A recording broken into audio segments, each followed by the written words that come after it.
everyone, it's Regine. I'm super excited to share one of my favorite secret recipes.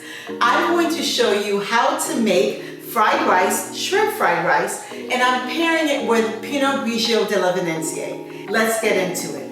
You got your scallions, you got your carrots and peas, you got your shrimp, you got your jasmine rice. Now, this is one of my favorite secrets. This is Badia fried rice seasoning. I love this because there's no sugar added. This just turns my super simple fried rice into something magical. I go hard with the seasoning. All right, here's another secret. Probably shouldn't tell you this, but we friends, right? I'm using liquid amino instead of soy sauce. It's supposed to be much healthier for you. It tastes exactly the same. I wish you could smell it. Get up in here, smell it. It smells like, it's awesome.